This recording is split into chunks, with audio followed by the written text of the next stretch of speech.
todos tienen sus defectos. Por lo tanto, cuando nosotros hablamos del reino de Dios, estamos hablando, enfatizo, de otra cosa. Y es lo que en este momento vamos a tratar también de ver, ese reinado que impera, porque todos los sistemas monárquicos han colapsado, todos. Y lo que queda en muchos de los países, sobre todo en Europa, de monarquía, son más bien representativos, símbolos, pero no ejercen una función propiamente de gobierno. Así, por ejemplo, el rey de España, el rey de Bélgica, el rey de, en el caso también de otros países asiáticos, ejercen una monarquía más bien representativa. Yo no voy a entrar en ese tema porque no nos interesa. Lo que sí quisiéramos en este día es matizar por qué el reino de Dios, cuando hablamos de Cristo, es un reino para siempre. Para ello es necesario que nosotros nos ubiquemos incluso con los mismos discípulos. Fíjense, para los discípulos de Jesús tampoco estaba claro cuando Él le hablaba del reino de los cielos. Más todavía, habían intereses humanos.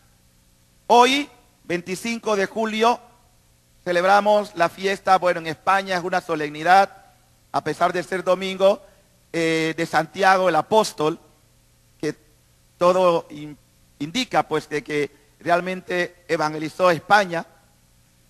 Y Santiago, hermano de los Zebedeos, eran hermanos, se nos dice que su propia madre había pedido que cuando Jesús estuviera en su reinado, nombrara uno a su derecha y uno a su izquierda. ¿Cuál es la respuesta de Jesús? Ustedes no saben lo que están pidiendo. En otras palabras, ustedes no entienden todavía. Nosotros, hermanos, y ayer lo decía un hermano sacerdote, que hemos tenido y manejamos unos conceptos totalmente equivocados del reinado de Dios o de la monarquía de nuestro Señor. Jesús nos hace ver y le pregunta a ellos, ¿ustedes son capaces de beber? Miren la expresión, y vale con lo que ayer también se decía, ¿realmente estamos capacitados para ser mártir? ¿Para sufrir en el nombre de Jesús? ¿Son capaces de beber la copa que yo voy a beber? ¿Qué significaba la copa? Cuando Jesús habla de la copa, está hablando de su martirio. Está hablando del derramamiento de sangre. Es decir, que el rey se va a inmolar. El rey se va a sacrificar. Y le pregunta, ¿son capaces? Y vienen los carismáticos emotivos. Sí, sí, sí, sí.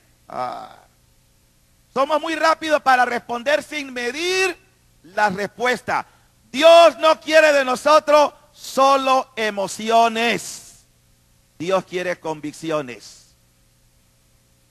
Es muy fácil levantar la mano y decir gloria a Dios, aleluya. Pero cuando viene la prueba, hay muchos que son como el cangrejo. Dan marcha para atrás. Jesús no quiere cangrejos en su obra. Quiere hombres y mujeres decididos, aleluya. Que estén dispuestos a poner la mano en el arado y no mirar para atrás. Que estén dispuestos al sacrificio. Que estén dispuestos al martirio de ser necesario. Porque el martirio tiene dos vertientes. O es cruento o es incruento. Pero igual es martirio. Dar razón con mi vida de lo que creo. Siguiendo este parámetro, podemos ahora ubicarnos en lo que Jesús cuando le dice a los discípulos, pero antes de eso, permítanme, sobre la base del texto que se nos ha querido inspirar, ¿de dónde viene la expresión, su reino será para siempre? Miren, cuando el ángel Gabriel visita a la Santísima Virgen, viene a cumplirse una profecía. Recordemos que en el jardín del Edén todo estaba bien hecho. ¿Cómo estaban las cosas? Pero dice la palabra que por envidia del diablo entró el pecado. Ya Satanás había sido derribado, había bajado de los cielos porque no se sometió a la voluntad divina. Y ojo a la palabra, voluntad, soberanía, autoridad. Es decir, Dios es el soberano. Dios es la autoridad máxima. Satanás no quiso someterse a la voluntad de Dios. Y se apartó y se condenó. Pero llegada la creación, Satanás ve que el hombre es la niña de los ojos de Dios. Y el demonio va a procurar con toda su fuerza de apartar al hombre de los designios divinos. ¿Y qué hace? Dice la palabra que Dios como autoridad sembró en el jardín del Edén, y lo pongo así como símbolo nada más. Supongamos que este es el árbol del conocimiento del bien y del mal. Lo puso en el centro. Y le dice al hombre, mira, yo te hago soberano de todo. Ponle nombre a todos los animales, ponle nombre a todas las criaturas, los árboles, pero como yo soy Dios, yo me reservo un derecho. Y Dios tiene toda la razón. Pueden tocar y comer todos los árboles, pero por favor no me toquen este. ¿Qué significa eso? No debemos franquear, no debemos extralimitarnos de la voluntad de Dios. Cada vez que el hombre infringe, que el hombre quiere atravesar más allá de la voluntad de Dios, viene la consecuencia, viene el pecado. Esto es muy importante, hermano. Y es lo que está pasando siempre en la historia de la humanidad. ¿Qué pasó? Eva comenzó a coquetear con el árbol. Dice que la curiosidad mató al gato. Y empieza a mirar el... ¿Y qué dice la palabra de Dios? Que del árbol había un animal. ¿Cómo estaba el animal? ¿Cómo estaba el animal? Estaba de pie. La serpiente todavía no se arrastraba, la serpiente caminaba. Y dice la palabra de Dios que la serpiente empezó a hablar. Y Eva no le va a preguntar a Dios por qué hay un animal que habla, sino comenzó a oír. Hermano, ponga cuidado. Muchas veces el pecado entra porque nos dejamos inclinar los oídos o los sentidos a lo que nos atrae. Cuidadito, porque este es el peligro en que nos encontramos siempre. Y empezó a escuchar a Satanás que le decía, no, tú puedes comer, porque Dios sabe que cuando ustedes coman, serán como Dios. Serán como Dios.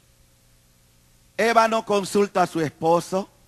Eva no dice, ¿sabes qué, Adán? Hay un animal que está hablando como nosotros. Oye, Adán, vamos a preguntarle a Dios. No. Hermano, escuche bien y dígalo conmigo. El pecado es apetitoso. Y lo dice la palabra. El pecado despierta a nosotros apetitos. La vista, por eso pongan cuidado a los sentidos, el oído. No todas las cosas que parecen buenas lo son. Aprenda a discernir. Aprenda a captar si eso que parece bueno realmente lo será para mi alma. Y dice la palabra que en ese momento Eva tomó el fruto. ¿Qué cogió? ¿Y qué hizo? Lo comió. Esas son expresiones bíblicas, es decir, alegóricas, que representan lo siguiente. ¿Qué cogió? ¿Qué fruto cogió? ¿Dónde dice eso? Yo he leído la Biblia y jamás he escuchado la palabra manzana. La Biblia nunca habla de una manzana. La Biblia habla de un fruto. Pudo haber sido cualquiera, una naranja, bueno. El fruto significa el pecado. El pecado es un fruto. Y ella comió. Y cuando come, se da cuenta de algo. Y no solamente eso, después de haberle dado a su esposo, dice la palabra de Dios, que se dieron cuenta que estaban ¿cómo? Se dieron cuenta que estaban desnudos. ¿Y por qué antes no se habían dado cuenta? ¿Por qué antes no se habían dado cuenta? Porque estaban en la inocencia. Y la inocencia significa santidad.